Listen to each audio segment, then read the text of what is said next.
Did you always want to go into the Navy?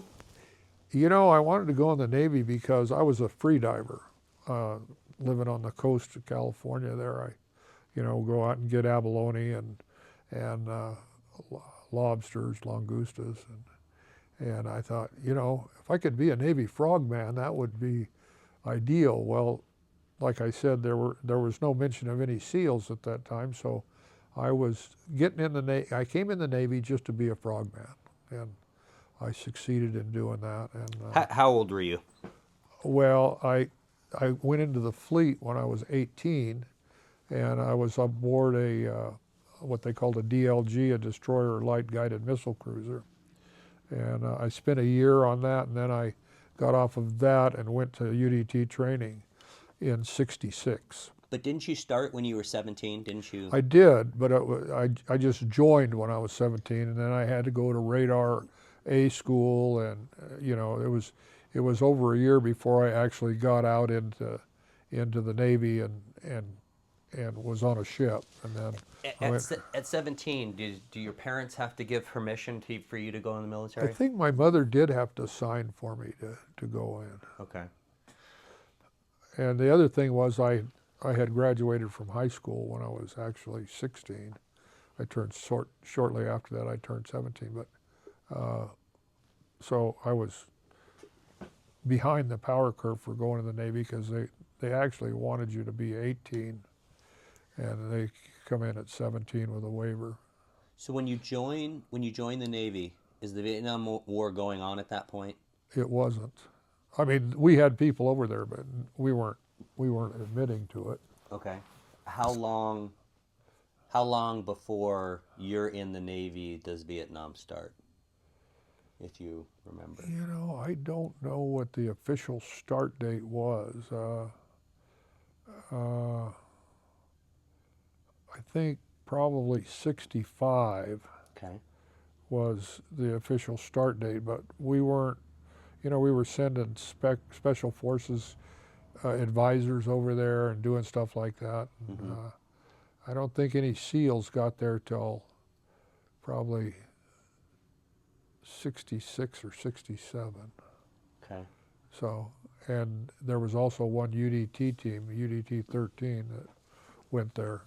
And So you had mentioned that the SEALs were kind of a secret organization. So how do you go about how do you go about figuring out that they're there and that you want to be a part of them? well, they were the same place the UDT teams were. Okay. They're just in a different building. Okay. And, it was a secret compound. And I remember when they finally decided they were going to announce that there were SEALs, they did it through the funny papers. There was a comic strip called Buzz Sawyer, and they started alluding to SEALs in the Buzz Sawyer comic strips. Hmm. And so that's how they announced it. And then people would ask questions, and nobody would tell them anything. But it was that was not just our mystique, but it really prevented people from figuring out how we did what we did. Yeah. So I remember one time a guy from Soldier of Fortune magazine was at one of our big exercises, and I had a SEAL platoon over there, and he started taking our pictures. And I told him, no, don't do that.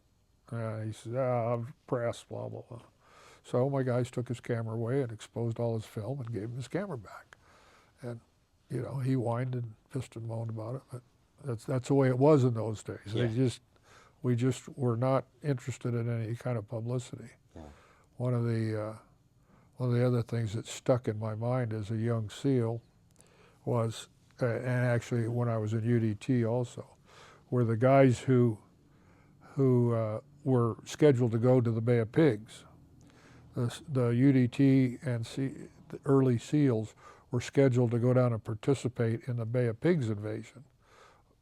Kennedy had set that up, and the preparation period for that was they wanted plausible denial. So all of these guys that were tattooed up, they physically cut the tattoos off them and took skin off other parts of their body and put grafts on them, and it kind of was a eye opener. You know, not that I ever wanted a tattoo anyway, but if I had ever wanted a tattoo, that convinced me I didn't need one. They were ugly. They didn't do any plastic surgery on them, and they'd usually take a chunk of meat off their butt and put it on their arm, and so they had hairy patches on their arm where they'd taken this meat off their cheek somewhere and patched them up. But So what makes you? How old are you when you finally? What makes you want to join the SEALs? well, I mean, it was the obvious progressive step from being a frogman to being a SEAL, because because I was at that point had developed a reputation as a shooter. That was, you know, part of the mystique of getting over to the SEAL team was they were the good shooters. They had the best guns, the best shooters, so on and so forth. And there was some sort of process that they went through at the SEAL team, and I don't know that it was employed to any degree in my case, but if somebody at the SEAL team said they didn't want you over there, you didn't get to go.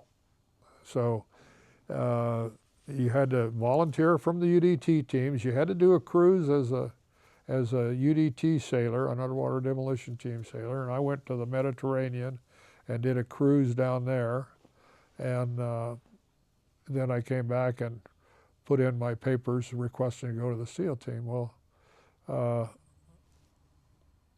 they sent me over in a dog kennel after they had my UDT platoon sent me over there as a departing gift in a dog kennel covered with purple dye and coffee grounds, and they didn't even slow the 6x down as they drove by. They shoved me off in the kennel in the 6x in the front of the SEAL team compound.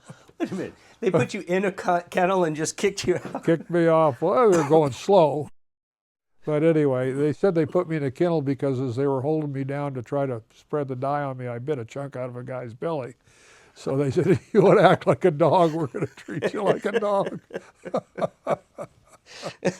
So RJ, you said that they're pretty secretive at the time. Did you have any idea what they did? Oh, of course. Oh, okay. We all knew. The UDT guys all knew what the Okay. SEAL teams did and what they were. Okay. But you know, they were a level above us, you know, Okay.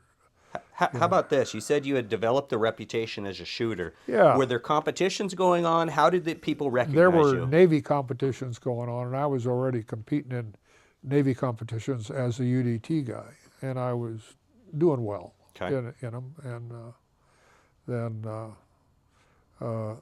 the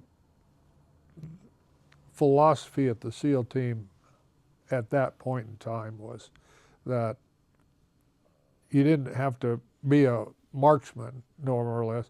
The secret was you had the best guns, like the Stoner that's up there in that picture, and the most rounds you could carry, more ammo. And if it came to a gunfight, you were going to have the best guns with the most rounds, and you were going to win the gunfight. But you know, I kind of changed that over the years, and you know, praised the concept of one shot, one kill, and you really can't carry enough ammo to waste ammo. So you just you got to count for something every time you pull the trigger.